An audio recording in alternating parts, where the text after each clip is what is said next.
everyone, and welcome to Adaptations Across Countries. I am your host, Carrie Anderson. Culture is a funny thing. It brings us together, keeps us apart, starts wars, brings peace, and creates some miraculous art. This is why I started Adaptations Across Countries, is because I find culture so fascinating, and I think if we just come to understand each other through some familiar frames of mind, we can come together. And what better way than to talk about the protoculture of Macross and Robotech.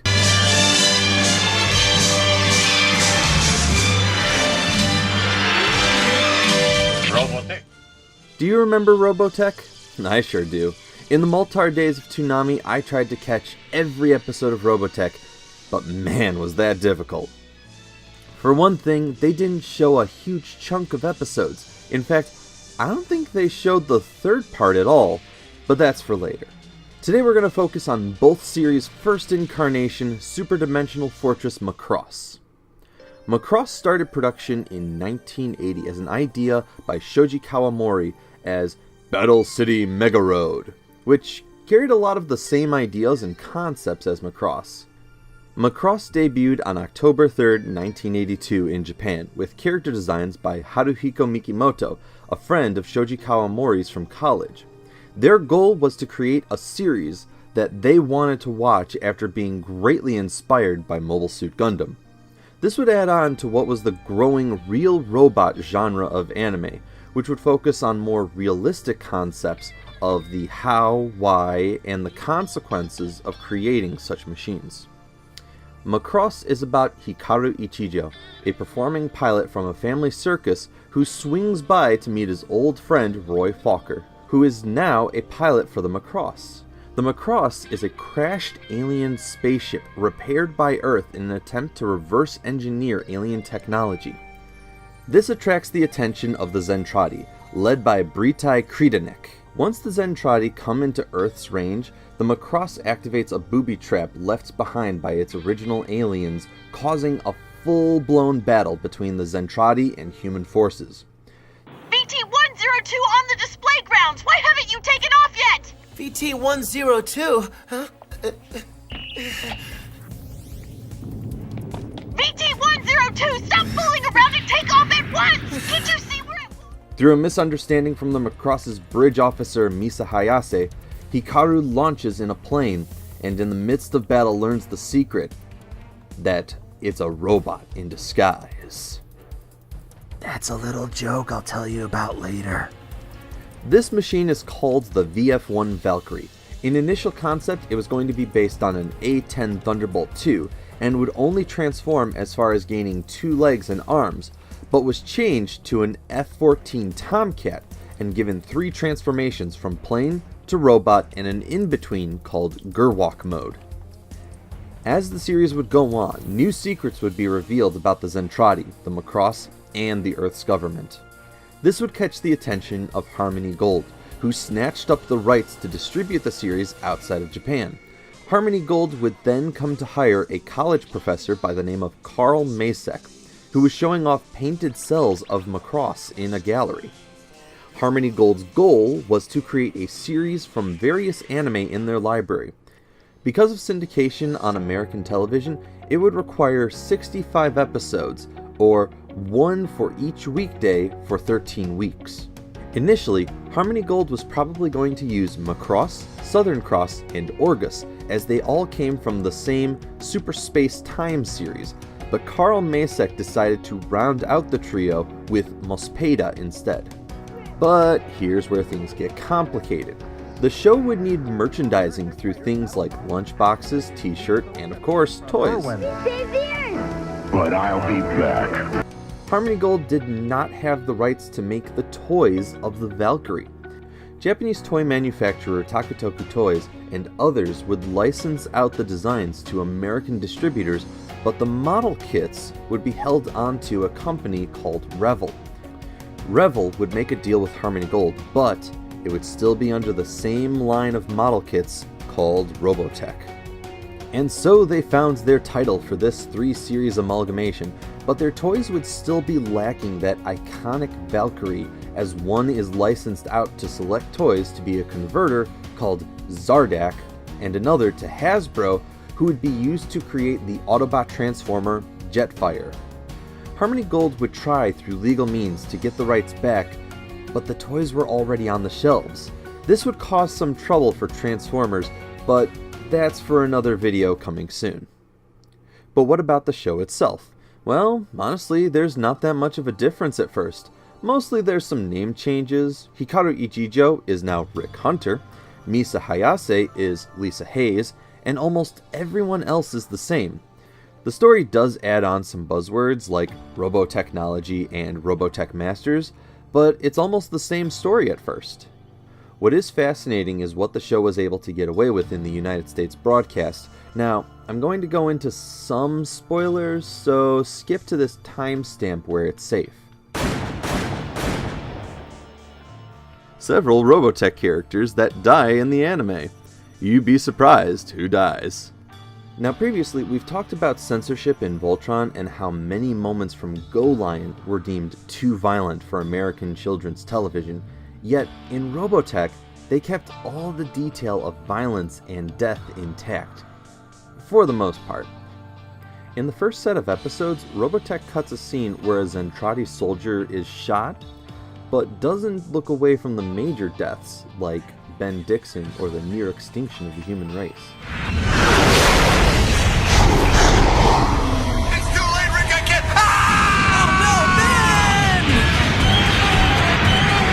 This is most likely because, in their approach to selling Robotech to various networks, that they had a focus on reaching the teenage demographic while also running in syndication where network standard and practices officials were more lax, as it didn't necessarily reflect the image of the channel. However, this is where I come in with my experience from its run on Toonami. During its syndication, I distinctly remember whole storylines never happening, such as the big confrontation between the Zentradi and Earth, or even the third part based on Muspeda, which is a shame as I would have loved to see the whole of it because what I did see made a major impact on me as a kid. But this is also no surprise, as I remember that an episode of Disney's Gargoyles had a story that could never be aired again due to gun violence, despite being an anti-gun violence message. What's this? A new kind of gun? A new way to kill people? This is probably where standards and practices stepped in, being afraid for the channel's image and potential angry letters. And yet, it's because of moments like this from Macross Saga that bring Robotech up as such a strong series. And this is in part because of Carl Masek's direction. Now, Carl knew Macross and appreciated its original storyline, which is probably why he didn't change much of it. It's when Macross gets into the end of its storyline that we start to see the changes into Robotech. Throughout the later third of the Macross saga of Robotech, we get some spliced together scenes of Southern Cross transitioning viewers into the second part of Robotech. In addition, this adds the plot element of what the show calls the Robotech Masters, which I'll get more into as we continue to look at Robotech, but this was a smart move on the part of Masek, as I think one of the biggest problems Voltron had in going into Vehicle Voltron was the lack of transition. Though still not nearly as divided as the two Voltrons, the later series of Robotech are more widely accepted by the fandom. But this is where we come into the controversy of Masek. Many fans don't like Carl's work because they believe he changed too much from the artistic merit of the original production, to which I say this. Carl Masek had a job to do from Harmony Gold. Adapt these shows they bought and make them sell. To which he did by trying to tell the best stories he could with the limited resources he had, while also trying to respect what he enjoyed from Macross. And he did enjoy Macross, as evidence of his animation cell collection before being approached by Harmony Gold. It was Harmony Gold's decision to combine these three unrelated series just to make a buck, not Masek. And Harmony Gold continues to be dubious with their ownership of Robotech. Harmony Gold technically owns the distribution of Macross outside of Japan, which is why we never got English releases of sequels and spin-offs like Macross 7, Macross 0, and Macross Frontier. But Harmony Gold continues to license out the franchise to numerous games and comics, such as the recent Titans comic. Which, honestly, I kind of understand why. Since it was such a mess to get Robotech's marketing off the ground, Harmony Gold probably really wants to keep their cash cow safe. So, I don't think Macek is this man to be despised. He had a job and he did it to the best of his ability. But that's just my opinion. I mean, it's not like we can ask the original Robotech voice actor of Rick Hunter, Tony Oliver. Oh hey, that's the original voice actor of Rick Hunter, Tony Oliver. So, some people have very, very differing opinions when it comes to Carl Macek. Sure. But I would definitely like your personal opinion of the man, his work, and his legacy. I will admit I have a very skewed view, because I am grateful to him in that when I was cast as Rick, I was an unknown actor with only one prior voice experience job before that, and maybe one on-camera professional job and 2 or 3 stage jobs. I was really new at this. And he took the chance on an unknown actor because he saw something in me and gave me essentially the role that started my career, that really started my career. So I have to say I'm very skewed in that direction. I think he was brilliant. People don't like him because they think they ruined the exclusivity of anime to that small group of anime fans that found themselves special. And I get that, you know, it was their little realm, it's what made them feel special and above everyone else. But now it's everybody's, you know, so so they don't like that. They also felt that Macross was sacrosanct, like you don't mess with Macross. And he messed with Macross, you know. And so people didn't like that either. The fact of the matter is, also at the time, it looked like there was not going to be a Macross because of Robotech. But now you can find both out there, so that makes a big difference. So I think that's where the negative side. On the positive side, he had a great vision for storytelling, and he loved Japanese art and comic books and manga, and he always attempted to do something new and different. And so it didn't always work out, you know? But his motivation was always about story, about telling the story, about moving an audience, and that's really what he was about. So I thought he was brilliant, and I was grateful to my last breath. And he's right. Carl was a man with a vision, and after his work on Robotech, he would later go on to create Streamline Pictures, which would adapt many anime as close to the original writing at that time. But let's get back on subject. Robotech would premiere on American television on March 4th, 1985. Some television stations would air the first episode, but others would run an extended movie called Codename Robotech, based on the 14th episode recap, and with this, it would become a major hit. The series would spawn toys, novels, RPGs, comics, and even today, the series still creates board games, video games, miniatures, and comics. Though one piece of merchandise has me intrigued. It's the women of Robotech dolls directed at young girls. These figures were designed like Barbie dolls with changes of clothes and advertised dating scenarios, which honestly makes sense. Throughout this video, we've discussed mostly the robots and their pilots, but in the series, women play a prominent role as bridge crew coordinating all the fights against the Zentradi. Misa, or Lisa, depending, is a career-focused commander aboard the Macross. Along with who I think may have been my first cartoon crush, Claudia, the two would bring a more feminine detail to the story, especially when the Zentradi discover the two genders coexisting.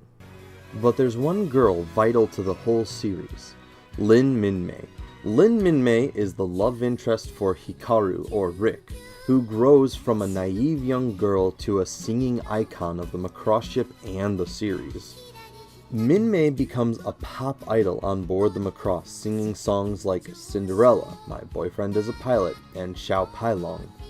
And even in real life, as her voice actress Mari Iijima would go on to become a celebrated singer in Japan. Even today, Mari Iijima continues to sing and releases a new song album almost every year. It's no surprise that Mari Iijima became so popular in Japan, as she came into the industry at just the right time. So in the 80s, pop idols had to find a way to diversify themselves from others. Some, like the idol duo Pink Lady, would have their own anime, but nothing would hit quite like Mari Iijima as Lin Minmay. Mari is so well known as Minmay, and that's mostly because that's the only anime role she's ever had. She would later move to the United States, where she continues her music career to this day. On the Robotech side, we have Reba West. She would continue on to have a rich history with anime as various characters, as well as writing some scripts like in Digimon. She would even sing the American Minmay songs like My Time to Be a Star, To Be in Love, and We Will Win. Though this wouldn't give Reba West a big music career, as the American trends were more about hard rock love ballads by performers like Wham, Madonna, and Foreigner. But what's really amazing is in 2006, when Mari Iijima came back to dub her role as Minmay in English for ADV Films. Though the results are kind of mixed. Sometimes her English is iffy, while at other times it's absolutely perfect. Still, it's very amusing that the only major acting roles Mari Iijima has had were Minmay and Minmay again. With all that said, my opinions on Macross and Robotech are difficult. While I definitely would like to recommend Macross, the problem is that it still falls under Harmony Gold's license, and would support their hold on the property. Still, to see how a group of anime would come to one continuity is fascinating, especially given the motivations of Harmony Gold and Carl Macek. With that said, if you'd like to check out Robotech, it's currently available on Netflix, Amazon Prime, and Sony Crackle. I would suggest Netflix as it has the better quality video. If you want to watch Macross, you can only find it on Amazon Prime. However, the video quality is very poor, with scratches on the films and grainy frames. It's also only in Japanese, despite listing Monica Rial as a cast member. The last time the Macross dub was released on DVD was back in 2008, as part of a box set, which I'd recommend checking your local library for a copy. You might be surprised to find it there. And that's it for today's episode. We'll go looking more into Robotech with Southern Cross and Robotech Masters sometime in the future, but our next episode is one that's long been waited for: Mighty Morphin Power Rangers Season 3 and Kaku Ranger. Special thanks to our patron Lucas J. Chumley for supporting us on Patreon. We couldn't do this without you. Until then, ciao guys.